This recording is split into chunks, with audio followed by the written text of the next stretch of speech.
All right, good day and welcome back to the channel. Today, we're going to be doing something a little bit different. We are not cooking, we are preparing to cook. We're going to be talking about how to get these guys into good working order. Welcome back to the Farm Cook channel.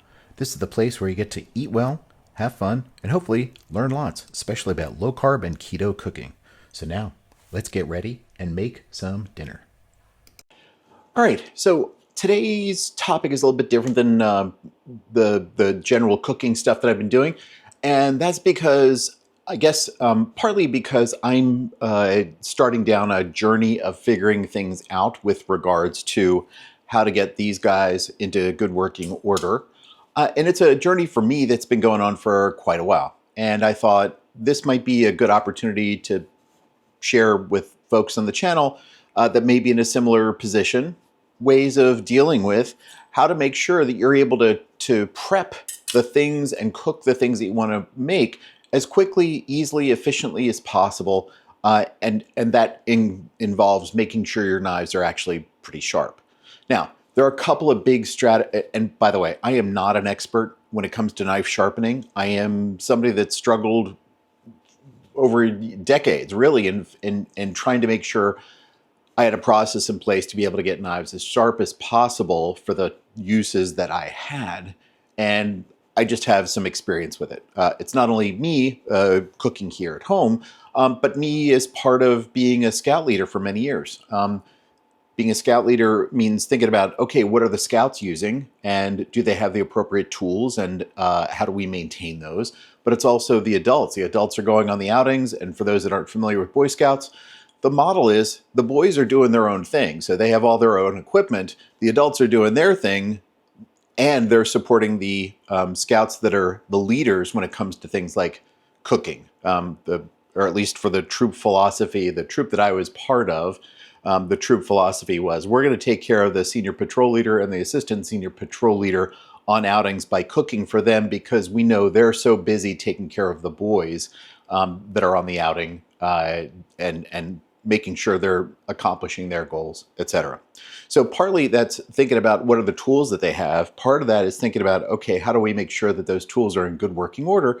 So I've been thinking about this thing in multiple domains for quite a while. And there's some quick and easy tools that are available to try and help you get an edge on your knives very quickly. These are pull-throughs, and I'm going to talk about a couple of categories of knife sharpening implements. The first is going to be these pull-through options. This is, who the heck makes this? I'll put a link in the description below, but this is one of my favorite options for when you don't have another option, meaning this is a type of a pull-through system that can do a very good job of creating a very good edge. This is another example. I'm not endorsing these. I don't get paid anything. I'll include links in the video description just to have people understand what's going on. But the idea behind using these is you take your knife, set it down, edge side up, use the cutting part to go over the blade of the knife, and you just pull. And it's a very quick way of getting an edge when you don't have another option. So what do I mean by that? Well, if you're out camping and you realize the chuck box that was packed for you was the one that hadn't been maintained, and there's some old equipment in it, or just it got bounced around on the way to and from camp, and the knives that you have are really, really dull, and frankly, most of the knives that end up in scout environments, they're not new, they're not great knives to begin with. They're usually people from family members of the troop that are donating their old stuff. This is an example of one that was in the adult chuck box for our scout troop. I don't know how old it is. It's a Yorktown from Washington forged. No idea, never heard of it, don't know anything about the steel. But imagine you're on an outing, you show up, and the thing that you're trying to cut with doesn't work very well. Well, if the only option you have is this, it's better than nothing. So what's wrong with this? Well, this is a very simple tool. It doesn't give you any options. It has, I don't know if you can see this or not, but there are a couple of pieces of carbide metal that are held in place in the plastic at a particular angle And when you drag the knife or you drag the tool across the knife, it's going to take off a fair amount of material, and B, it's not giving you the option for what angle or what edge angle you would like on the knife. It's just saying go, and it pulls off a bunch of material. And if you do that multiple times, or you do it on a regular basis for your own knives, you'll end up removing so much material that after 2 or 3 years, you'll actually notice, wait a minute, I thought my knives were wider than that. They're getting kind of shorties, getting to be shorties. Pulls off that much material. And again, it doesn't give you any other option aside from whatever the angle the manufacturer has chosen. It doesn't give you the option to sharpen just one side. You don't get to determine the amount of material that comes off. It's the amount of material that comes off. So there's a lot of downsides to using these, but there are use cases where they're appropriate. Like I said, if you're on a if you happen to be on a scout outing or something like that and you don't have any other choice, how about a more typical use case, or at least for me these days, since I'm not involved in scouts as much, when we're traveling, going to a Airbnb kind of a place, most of the time those rental places, they're focused, the people that are coming through to clean and reset the rental property, they're not focused on, are the knives sharp or not? And for the places that I've stayed in, it seemed that whoever was using those knives previously probably put them in the dishwasher or was using them to chop wood, or something ridiculous where the knives are really dull. And if you're just going to sharpen them once over to make sure that you can cook over the weekend or the week that you're going to be staying at this place, these things work great and don't take up a lot of space versus maybe trying to pack your own knives. Not that I would pack this one.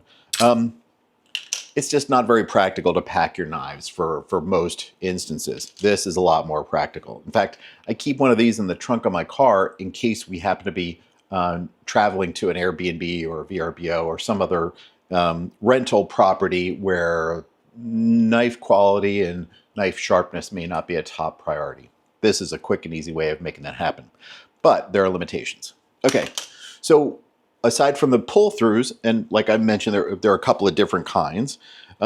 This happens to be Chef's Edge, Chef Choice. I think these work about the same way, or at least that's been my experience. One is not better than the other. Next step up in the process of trying to figure out how to get sharp knives involves a little bit more cost, a little bit more complexity. Life is about trade-offs. This is quick and easy, but it'll destroy your knives. This is a little bit more involved and it's a little bit more expensive. This is an example of a guided edge process. This is a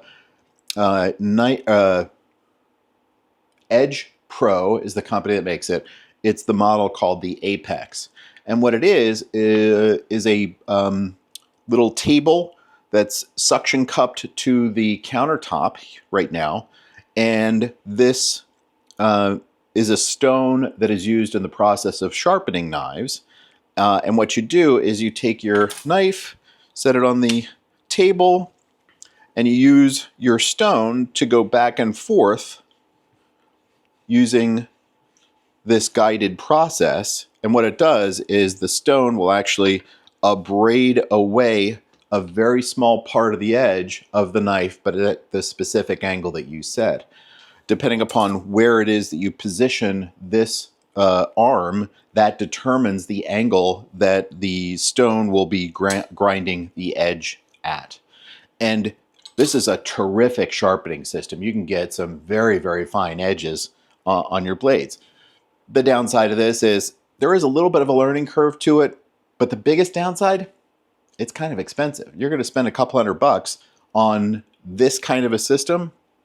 Now, there are some versions of something like this that you can get at Amazon or other places. Like I've seen stuff on Facebook that are very, very modestly priced, and they can work. And again, obviously it depends on your situation.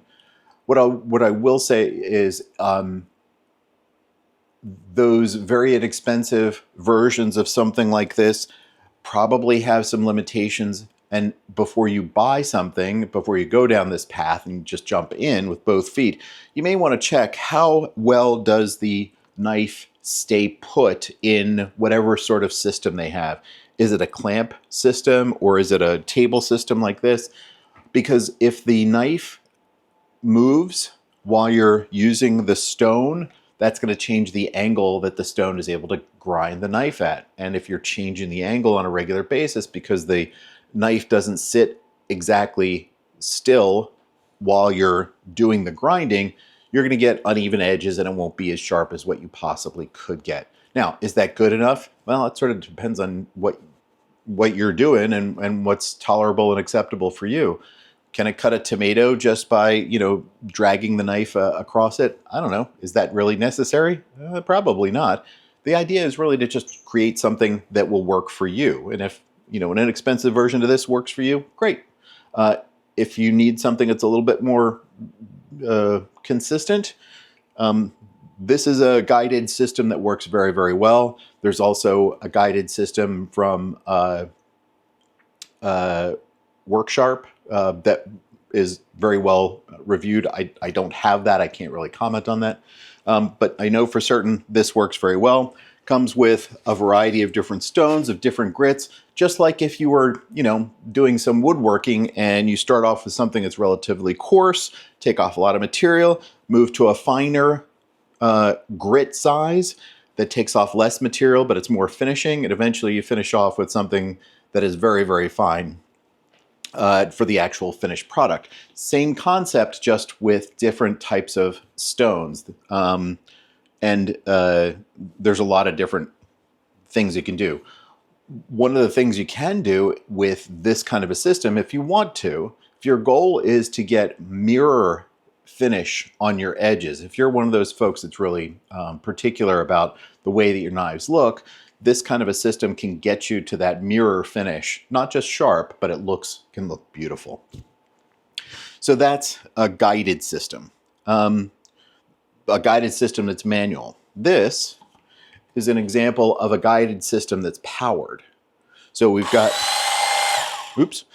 our manual, complete manual pull-through system. We've got our guided manual system and our guided power system. This is from WorkSharp. It has guides on either side. So you just drop the knife blade in between as you're going along. Knife goes down, you get this the motor going at a particular speed and you pull through. So it's kind of a combination of that pull through system, but there's also guides to help make sure that you're doing things pardon me, consistently. So using this kind of a system, you can dial in whatever edge you want. You can change the abrasive that's on here, kind of the same concept as the different stones on this guided system that's manual. You can start off with a very coarse belt that will remove a lot of material if you happen to have really damaged knives. And eventually, you know, just like with the stone process with the guided edge system, you can progress through finer and finer grits to get to your final preferred edge look and sharpness. And again, with these kind of systems, you can get very, very sharp edges pretty quickly, pretty easily. So what's the downside of this kind of a system? Well, first of all, cost. You know, there's a certain amount of money that goes into making this motor. There's different belts that one needs. These are ongoing costs that you need to replace periodically. Oops. So you can see this one is pretty dark. It still has a fair amount of life in it, but it wears over time, and just like sandpaper, you need to replace stuff periodically. So these work really well, and in fact, if there are a lot of folks that have gotten into mobile knife sharpening, they oftentimes have a system like this because it's so quick, so efficient, and the learning curve is relatively modest. There is a little bit of a learning curve associated with this. There's a little bit of a learning curve associated with this. There's no learning curve associated with this, or those guys. So there are a lot of different options. And finally, this is one that I never ever thought that I would seriously consider, let alone purchase, but I've kind of gone down the rabbit hole. I'm also at the point now where I'm retired and I have the time to really explore things a little bit more thoroughly. This is a type of sharpening stone, but it's a slightly different version. This is actually a diamond stone. It has two different sides to it, a coarse side and a smooth side, and it comes with its own base that holds the stone in place. This is called, this is from a company called Sharpening. It's the 162N, available at Amazon for, I don't know, 70 bucks, something like that. And the idea behind using this is use your stone, run the knife across this in a particular way at a particular angle in order to create a very nice edge. And I resisted going down this path. By the way, this concept using various stones, wet stones is the other term that's used, is what people have used for, I don't know, thousands of years to sharpen knives. They work really, really well. And I used to think that one would need to like go off into the woods for a couple of years with a whole pile of metal implements and work on your technique. And, you know, after a couple of years, you would eventually emerge and be able to get a consistently good edge using these kinds of stones. That's not really the case. I spent, I don't know, a couple of hours last weekend using this stone, which, again, it's a diamond stone, so it's a little bit different than a traditional whetstone. It doesn't have to be wet to use. And because it's diamond, and this happens to be a very good quality diamond stone, you can get a very good edge, even with relatively little skill, like zero skill from my perspective. We're starting off with zero.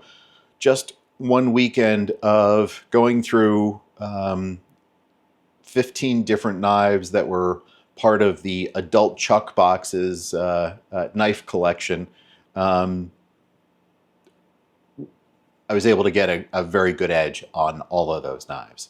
So, and that's nothing about me. Like I said, I was starting off with zero. It's all this thing, the quality of the diamond material and the uniformity of the grit that's in the coarse and the fine version of this.